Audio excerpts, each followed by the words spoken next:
This segment brought to you by Hope Cancer Care of Nevada, offering state-of-the-art cancer treatment in Pahrump. A little hope goes a long way.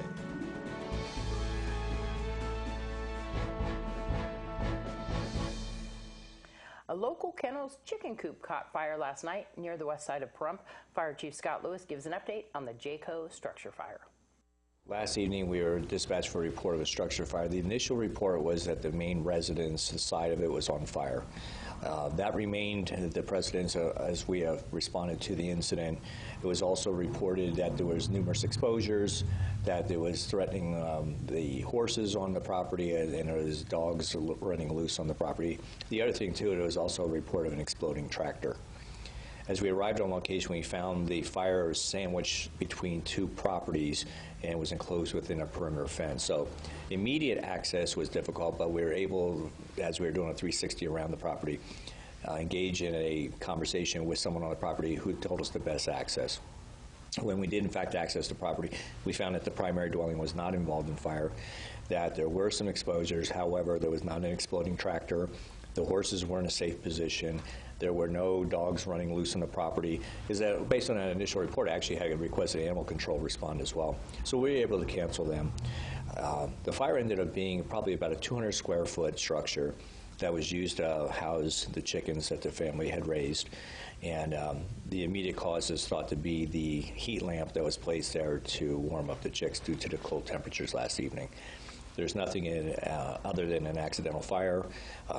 There was some migration of a ground cover fire around the dwelling, or excuse me, around the structure, which was quickly controlled. There were no injuries. So was this an animal rescue? I don't know what its designation is as far as the property. I do know that there are some kennels on the property other than the adjoining. It's a large parcel. It looks like it's divided.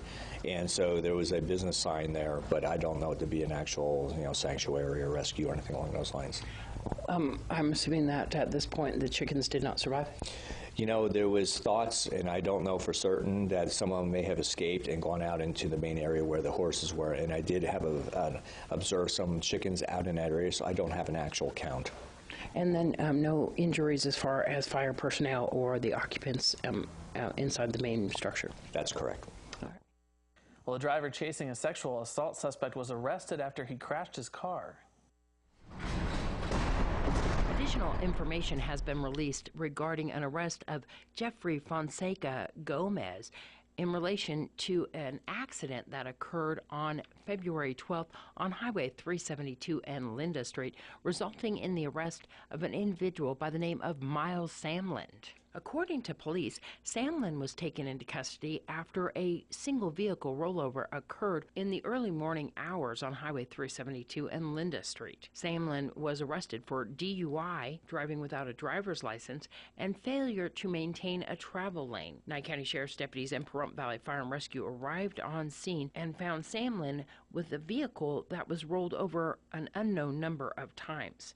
Upon speaking with Samland, deputies observed that he had bloodshot and watery eyes, and his speech was slow, confused, and slightly mumbled. Samland admitted to have been drinking numerous beers and shots throughout the evening. After Samland was transported to the Nye County Sheriff's Office Detention Center, it was learned by dispatch that Samland was connected to Gomez, who was arrested for a sexual assault the same morning. According to police, Samland was an acquaintance of a female who said that she was out drinking with co-workers when she passed out from intoxication and fell asleep in the bathroom next to the toilet. She woke up with Jeffrey Fonseca Gomez digitally penetrating her. They say that Samland was pursuing Gomez in a vehicle when the accident occurred. Jeffrey Fonseca Gomez has been arrested for sexual assault and burglary in the first degree. This is Deanna O'Donnell for News 46. Evangelist Billy Graham died today at the age of 99. Graham passed away at his home in Montreat, North Carolina. The preacher spoke to nearly 215 million people over 6 decades and prayed with U.S. presidents from Harry Truman to Barack Obama. Well, is Amazon putting a dent in pharmacy chain profits? Angela Miles reports. Topping our news, Walmart investors are hoping for a recovery in that retail stock. The downfall shaved more than 70 points off the Dow. It all happened after the world's largest retailer revealed its profit plummeted 27% to $2.17 billion. Part of the problem came from Walmart's online sales as growth at its new Jet.com slowed and not enough inventory was there to meet shoppers' demands during the holidays.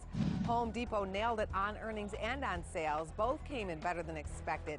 Net earnings were $1.7 billion.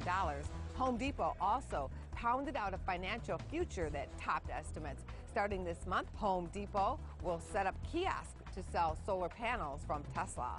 Amazon is doing exactly what the healthcare industry does not want. CNBC reports Amazon is quietly selling over-the-counter health products on its site. It's viewed as a challenge to take on pharmacy chains. New protocols on the way for hotel room safety. We'll have more when we come back.